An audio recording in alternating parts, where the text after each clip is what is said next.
Hello friends, welcome to அன்புடன் இந்து. இன்றைக்கி vlog பார்த்திங்க அப்படின்னா, நான் பூஜை ரூம் வந்து டீப் க்ளீன் பண்ணியிருக்கேன். அதுவும் இல்லாமல் நம்ம பூஜை ரூமுக்கு யூஸ் பண்ணுற எந்த ஒரு திங்ஸுமே நான் வேஸ்ட் பண்ணாமல் ரீயூஸ் பண்ணியிருப்பேன்.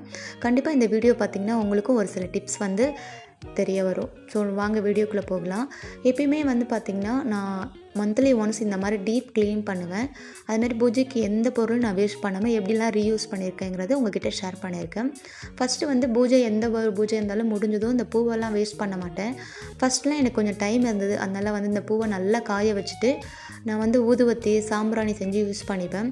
இப்போ பாப்பா இருக்கிறதால வந்து பார்த்திங்கன்னா அதை என்னால் ரீயூஸ் பண்ணிக்க முடியல. ஸோ அதனால் குப்பையோடு சேர்த்துக்கிட்டேன். அதுக்கப்புறம் நம்ம பூஜைக்கு யூஸ் பண்ணுற பச்சரிசியில் வந்து குப்பை, தூசி, மண், அதுக்கப்புறம் வந்து இந்த பூஜைக்கு யூஸ் பண்ண அந்த பூவெல்லாம் எடுத்து வச்சுட்டு நல்லா இருந்தது அப்படின்னா நம்ம பொங்கல் செய்கிறதுக்கு யூஸ் பண்ணிக்கலாம். வீட்டில் பொங்கலுக்கு அப்படி இல்லை ரொம்ப வந்து மஞ்சள் இதெல்லாம் கலந்து இருக்குன்னா நல்லா புடச்சிட்டு நம்ம வந்து நல்லா பவுட்ரு பண்ணி கோலமாவாகவும் யூஸ் பண்ணிக்கலாம். இல்லைனா புடச்சிட்டு வந்து பார்த்திங்கன்னா நம்ம பசுமாடு பக்கத்தில் இருந்தால் அந்த வாழை இலையோட பசுமாட்டுக்கும் உணவாக கொடுக்கலாம். இல்லைனா மேலே மொட்டை மாடியில் இந்த மாதிரி கொஞ்சம் மேலே எடுத்து வச்சிட்டிங்கன்னா பறவைகள் வந்து கூட சாப்பிடும். ஸோ பறவைங்களுக்கு ஒரு உணவாக இருக்கும். அதுக்கப்புறம் இந்த மாதிரி கலச தண்ணியை வந்து நம்ம வேஸ்ட் படாமல் வீடு ஃபுல்லாக தெளிச்சிட்டு மீதி இருக்கிற தண்ணியை கால் படாமல் இந்த மாதிரி நான் பூச்செடிக்கு ஊற்றிடுவேன். எப்பயுமே கலசத்துக்கு நம்ம வைக்கிற தண்ணி வந்து கால் படக்கூடாதுன்னு சொல்லுவாங்க. அதனால் பூச்செடியில் ஊற்றிடுவேன். அதுக்கப்புறம் வந்து பூஜை ரூம் வந்து எப்பயுமே மந்த்லி ஒன்ஸ் மாதத்துக்கு ஒரு வாட்டி இந்த மாதிரி நான் ஒட்டடை அடிக்கிறது இந்த மாதிரிலாம் இருக்கும். க்ளீன் பண்ணிவிடுவேன். பூஜை ரூமுக்கு எந்த ஒரு விளக்கமாறு நம்ம யூஸ் பண்ணவே கூடாது. நம்ம அதுக்குன்னு ஒரு தனியாக செப்பரேட்டாக துணி வச்சுக்கணும். ஸோ அதை வச்சு தான் இந்த மாதிரி க்ளீன் பண்ணி எடுத்துக்கணும். நான் எப்பயுமே இந்த மாதிரி ஒட்டடை அடிக்கிறதுக்கு அதுக்கப்புறம் இந்த மாதிரி தொடச்சி கூட்டுறதுக்கெலாம் வந்து பார்த்திங்கன்னா ஒரு கிளாத் வச்சுருப்பேன். இதுக்கு மட்டும்தான் அதை யூஸ் பண்ணுவேன் பூஜை ரூமுக்கு. ஸோ அந்த மாதிரி நம்ம கூட்டி எடுத்துக்கலாம். அதுக்கப்புறம் பார்த்திங்க அப்படின்னா பூஜை ரூமை க்ளீன் பண்ணுறது. அந்த காலத்தில் வந்து சாணம் இல்லைனா சாணி பவுட்ரு இந்த மாதிரிலாம் வச்சுருந்தாங்க. அதை வச்சு பண்ணுவாங்க. ஸோ இந்த காலத்தில் எல்லாமே டைல்ஸாக இருக்கிறதால வந்து பார்த்திங்க அப்படின்னா நான் வந்து பார்த்திங்கன்னா வெறும் தண்ணியில் கொஞ்சம் மஞ்சத்தூள் ஆட் பண்ணியிருக்கேன்.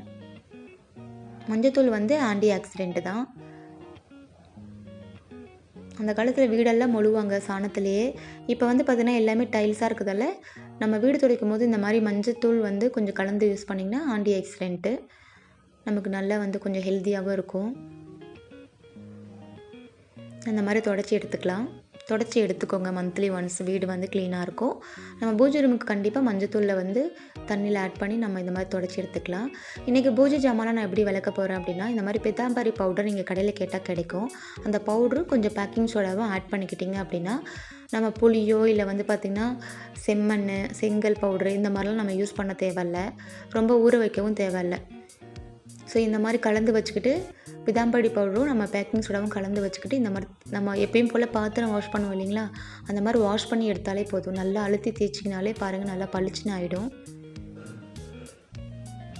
நம்ம ஊற வைக்கணும் இல்லைன்னா வந்து புளியை போட்டு ஊற வச்சு இதில் தேய்க்கணும், எலுமிச்சைப்பழம் இது பண்ணணும் அப்படிலாம் இல்லை. இந்த மாதிரி நம்ம பிதாம்பரி பவுடரும் பேக்கிங் சோடாவும் போட்டு கலந்தாலே பாத்திரம் நல்லா பளிச்சுன்னு இருக்கும். கழுவுன உடனே வந்து பார்த்திங்கன்னா இந்த மாதிரி நம்ம ஒரு துணி வச்சு நம்ம தொடச்சி எடுத்துக்கணும் தண்ணியெல்லாம். இல்லைனா சீக்கிரமாக வந்து துரு பிடிச்சிரும், இல்லைனா பாசி பிடிச்சிரும். அதுக்கப்புறம் சாமி ஃபோட்டோ வந்து பார்த்திங்கன்னா மோஸ்ட்லி வந்து அட்டையில் தான் பண்ணியிருப்பாங்க. நம்ம எப்பயுமே தண்ணி வச்சு துடைக்கவே கூடாது. இந்த ஃபோட்டோலாம் நான் கல்யாணம் ஆன புதுசில் எங்களுக்கு கல்யாணம் ஆகி 4.5 years ஆகிடுச்சு. கல்யாணம் ஆன புதுசில் நாங்கள் வாங்கியிருந்தோம். நான் இப்போவும் வந்து பார்த்திங்க அப்படின்னா நான் வந்து ஒரு துணி வச்சு மட்டும்தான் வந்து தொடச்சி எடுத்துப்பேன்.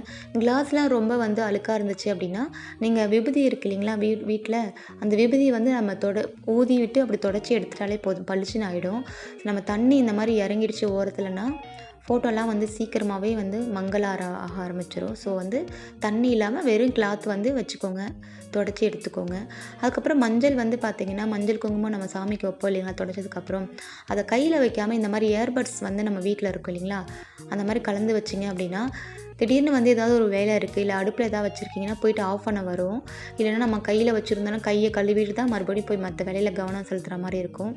அது குழந்தைங்க இருக்கிற வீட்டில் இப்போ என்னோடய பாப்பா திடீர்னு கற்றுனா கூட நான் அப்படியே வச்சுட்டு நான் போய் அவளை வந்து தூக்குற மாதிரி வரும்.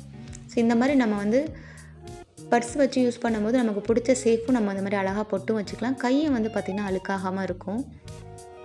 ஸோ இந்த டிப்ஸை நீங்கள் ஃபாலோ பண்ணிக்கோங்க. நெக்ஸ்ட்டு வந்து பார்த்திங்கன்னா நான் எல்லாத்துக்குமே வந்து பட்ஸ் வச்சு இந்த மாதிரி குங்குமம் எனக்கு பிடிச்ச ஷேப்பில் மஞ்சள் குங்குமம் வச்சுட்டேன். இப்போ அரேஞ்ச் பண்ணணும். நமக்கு வந்து விக்கிரமா இருக்குது, சாமி சிலையா வச்சுருக்கீங்க அப்படின்னா, இந்த மாதிரி பச்சரிசி போட்டு அது மேலே தான் நம்ம சிலைய வைக்கணும். வெறும் தரையில வைக்கக்கூடாது. பாருங்கள், நான் இந்த மாதிரி சிலையா இருக்கிறதெல்லாம் ஒரு அழகா பிளேட் போட்டு பச்சரிசி வச்சுருக்கேன். அந்த பச்சரிசியை மந்த்லி ஒன்ஸ் நீங்கள் சேஞ்ச் பண்ணிக்கோங்க. பாருங்கள், ஃபைனல் லுக் இதுதான்.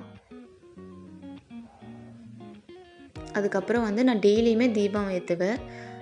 பாருங்கள், ஃபைனலாக எவ்வளோ அழகாக க்ளீன் பண்ணி டீப்பாக இது பண்ணியிருக்கேன் பாருங்கள்.